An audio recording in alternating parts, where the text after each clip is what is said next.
বন্ধুগণ আসসালামু আলাইকুম। আপনি যখন কাউকে কল দেন অথবা কেউ যদি আপনাকে কল দেয়, আপনি চাইলে সেই কলটা আপনার ভিডিও সহকারে, সাউন্ড সহকারে আপনি রেকর্ড করতে পারেন। এমনকি আপনার প্রিয়জন বা গার্লফ্রেন্ড বলেন বা স্ত্রী বলেন, এমনকি শুধু যে স্ত্রী, গার্লফ্রেন্ড বা সেটা না, আপনার বয়ফ্রেন্ড বা স্বামী যাদের আছে তারাও তাদের আপনার যে recording, voice recording, audio video আপনি চাইলে আপনার ফোন দিয়ে করতে পারেন। আপনারা কি করেন এই ভয়েস রেকর্ডিং এর জন্য বা স্ক্রিন রেকর্ডিং এর জন্য আপনারা বিভিন্ন অ্যাপস ব্যবহার করেন। কিন্তু আপনার মোবাইলের মধ্যে একটা সেটিংস আছে বা একটা অপশন আছে, সেখানে গিয়ে আপনি খুব সহকারে খুব সুন্দর আপনার রেকর্ড করতে পারেন।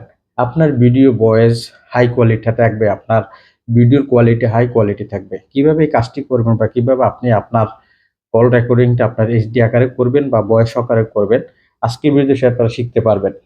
ভিডিওটি কন্টিনিউ করুন। আমি ভিডিওর মূল বিষয়ে চলে যাচ্ছি। আমি ভিডিওর মূল বিষয়ে চলে আসলাম। শুরুতে আপনারা কি করেন, এই যে দেখেন এখানে আমার একটা আছে যে কল এক্স রেকর্ডার, মানে আমি দিয়ে স্ক্রিন রেকর্ড করি বা কল রেকর্ড করি। কেউ আমাকে কল দিলে আমি এটা ভিডিও হোক আমি সেটা রেকর্ড করে রাখি। কিন্তু আপনি আপনার ফোনের মধ্যে চাইলে সেই অপশনটা আপনি ব্যবহার করতে পারেন তৃতীয় কোনো অ্যাপ ছাড়া, মানে এই রেকর্ডিং ছাড়া। আমি আমার মোবাইল দিয়ে আপনাদের এখন প্র্যাকটিক্যাল দেখাবো কিভাবে আমি রেকর্ড করি। সেজন্য আপনি যখন আপনার মোবাইলের যে নোটিফিকেশন বারে যাবেন, যাওয়ার পরে আপনার এখানে কাজ হবে যে দেখুন এখানে একটা আছে যে স্ক্রিন রেকর্ডিং। এই অপশনটা যদি আপনাদের না থাকে তাহলে আপনারা সেটা খুঁজে বের করে নিতে পারেন। এখানে যদি না থাকে তাহলে আপনারা মোবাইলের সার্চ অপশনে যাবেন। সেটিংসে যখন যাবেন এখানে আপনারা লিখবেন যে screen SCR screen recording. Screen recording দিলে আপনার এটা চলে আসবে। আর ই রেকর্ডিং দেখেন এই অপশনটা চলে আসবে।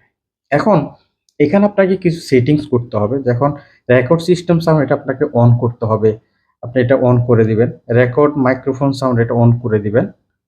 মানে আপনি যে কথাগুলো বলতেছেন সেটা খুব সাউন্ডলি শোনা যাবে।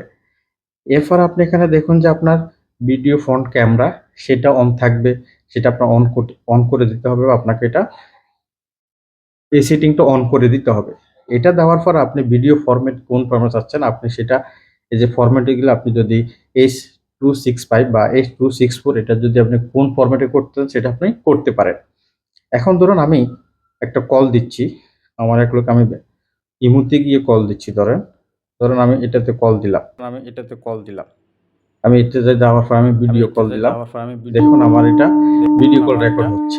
আমি আপনাদের এই সাউন্ড সহকারে এটা শোনাবো যে আমি রেকর্ডিংটা ঠিক হলো কিনা। এইভাবে ধরেন এই যে কাউকে কল দিবেন, সেটা ধরে আপনি রেকর্ড করতে চান প্রমাণস্বরূপ। আমি আপনাদের বলি আপনারা এই কাজটা কখনো খারাপ উদ্দেশ্য নিয়ে করবেন না।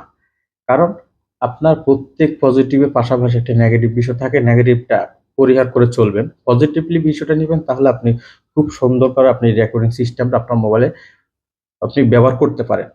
এই যে দেখুন আমি এখানে যদি কল দেই, আমি এই নাম্বারে কল দিলাম।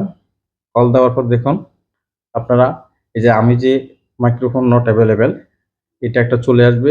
এটা কন্টিনিউতে ট্যাপ করলে এটা অলরেডি চলে যাবে। ঠিক আছে? এই হচ্ছে আপনার মোবাইলের স্ক্রিন রেকর্ডিং এর সিস্টেম, যেটা আপনি অ্যাপ ছাড়া করতে পারেন। এখন যদি মনে করেন আজকের ভিডিওটা আপনাদের ভালো লেগেছে বা সামান্যতম উপকার হয়েছে, তাহলে বলবো আমার পেজের সাথে থাকবেন। দেখা হচ্ছে পরবর্তী ভিডিওতে। আল্লাহ হাফেজ।